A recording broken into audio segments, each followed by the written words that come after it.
ನಾನು ಡಿ.ಕೆ. ಶಿವಕುಮಾರ್ ಎಂಬ ಹೆಸರಿನಾದ ನಾನು ಕಾನೂನು ಮೂಲಕ ಸ್ಥಾಪಿತವಾದ ಭಾರತದ ಸಂವಿಧಾನ ವಿಷಯದಲ್ಲಿ ನಿಜವಾದ ಶ್ರದ್ಧೆ ಮತ್ತು ನಿಷ್ಠೆಯನ್ನು ಹೊಂದಿರುತ್ತೇನೆಂದು ನಾನು ಭಾರತದ ಸಾರ್ವಭೌಮತ್ವವನ್ನು ಮತ್ತು ಅಖಂಡತೆಯನ್ನು ಎತ್ತಿ ಹಿಡಿಯುತ್ತೇನೆಂದು ಮತ್ತು ಕರ್ನಾಟಕ ರಾಜ್ಯದ ಮುಖ್ಯಮಂತ್ರಿಯಾಗಿ ನನ್ನ ಕರ್ತವ್ಯವನ್ನು ಶ್ರದ್ಧಾಪೂರ್ವಕವಾಗಿ ಮತ್ತು ಅಂತಃಕರಣಪೂರ್ವಕವಾಗಿ ನಿರ್ವಹಿಸುತ್ತೇನೆಂದು ಭಯ ಅಥವಾ ಪಕ್ಷಾತೀತವಲ್ಲದೆ ರಾಗ ದ್ವೇಷವಿಲ್ಲದೆ ಎಲ್ಲ ಬಗೆಯ ಜನರಿಗೆ ಸಂವಿಧಾನಕ್ಕೆ ಮತ್ತು ಕಾನೂನಿಗೆ ಅನುಸಾರವಾಗಿ ನ್ಯಾಯಯುತವಾಗಿ ಮಾಡುತ್ತೇನೆಂದು ನನ್ನ ಅಜ್ಜ ಗಂಗಾಧರಜ್ಜನ ಹೆಸರಿನಲ್ಲಿ ಪ್ರಮಾಣ ಮಾಡುತ್ತೇನೆ.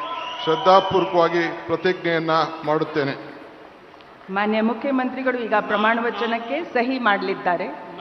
ನಾನು ಡಿ.ಕೆ. ಶಿವಕುಮಾರ್ ಎಂಬ ಹೆಸರಾದ ನಾನು ಕರ್ನಾಟಕ ರಾಜ್ಯದ ಮುಖ್ಯಮಂತ್ರಿಯಾಗಿ ನನ್ನ ಪರ್ಯಾಲೋಚನೆಗೆ ತರಲಾಗುವ ಅಥವಾ ನನಗೆ ತಿಳಿಯದೇ ಬರುವ ಯಾವುದೇ ವಿಷಯವನ್ನು ರಾಜ್ಯದ ಮುಖ್ಯಮಂತ್ರಿಯಾಗಿ ನನ್ನ ಕರ್ತವ್ಯವನ್ನು ಮುಕ್ತ ನಿರ್ವಹಣೆ ಅಗತ್ಯವಾಗುವುದೆಂದು ಸಂದರ್ಭದಲ್ಲಿ ಅಲ್ಲದೆ ಅನಾತ್ಯ ಯಾರೇ ವ್ಯಕ್ತಿಗೆ ಅಥವಾ ವ್ಯಕ್ತಿಗಳಿಗೆ ಪ್ರತ್ಯೇಕವಾಗಿ ಅಥವಾ ಪರೋಕ್ಷವಾಗಿ ತಿಳಿಸುವುದಿಲ್ಲ ಅಥವಾ ಬಹಿರಂಗಪಡಿಸುವುದಿಲ್ಲ ಎಂದು ನನ್ನ ಅಜ್ಜನ ವೀರ ಗಂಗಾಧರ ಅಜ್ಜರ ಹೆಸರಿನಲ್ಲಿ ಪ್ರಮಾಣ ಮಾಡುತ್ತೇನೆ. ಶ್ರದ್ಧಾಪೂರ್ವಕವಾಗಿ ಪ್ರತಿಜ್ಞೆಯನ್ನು ಮಾಡುತ್ತೇನೆ.